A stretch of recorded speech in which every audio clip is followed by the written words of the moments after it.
साथ गया तब जाकर हमारे साथ भेजिए, भी साथ भेजिए। तो ये मेडिकल के लिए भी, मेडिकल के लिए भी।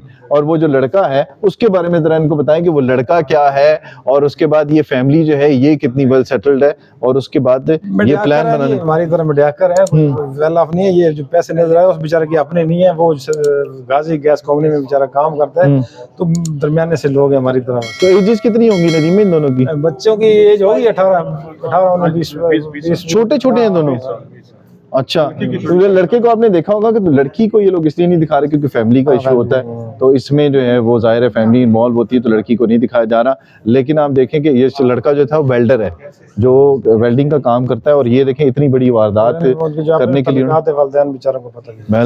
वालदेन को भी नहीं पता था इस केस का, और इन्होंने ये प्लान किया हुआ था कि ये सब कुछ करने के बाद ये सारा पैसा जो कि इसके वालिद ने किसी जगह किसी जहाँ पे वो काम करते हैं वहाँ से रिकवर करके लाए थे और यहाँ घर में रखा हुआ था, और इन्होंने ये प्लान किया सब कुछ, और ये सोचा कि ये सब कुछ लेके अब ये यहाँ से दुबई भाग जाएंगे, लेकिन पुलिस ने इन्हें बर वक्त पकड़ लिया। तो इसमें आप देख रहे होंगे कि फैमिली को धोखा देना जो है वो आसान तो होता है, लेकिन आप जुर्म से छुप नहीं सकते। तो जिस तरह से शाह साहब ने कहा कि आप लोग अपने वालिदैन भी हैं, वो भी अपने घर वालों के बच्चे के ऊपर नज़र रखें, क्योंकि उन्होंने जैसे बताया कि इनके वालिद को पता ही नहीं था बच्ची के कि इस तरह के केसेस के अंदर ये बच्ची जो है वो इन्वॉल्व है और वो किसी के साथ दोस्ती किए हुए और ये सब प्लान बन रहा है। तो अगली वीडियो तक दीजिए इजाज़त, अल्लाह हाफ़िज़।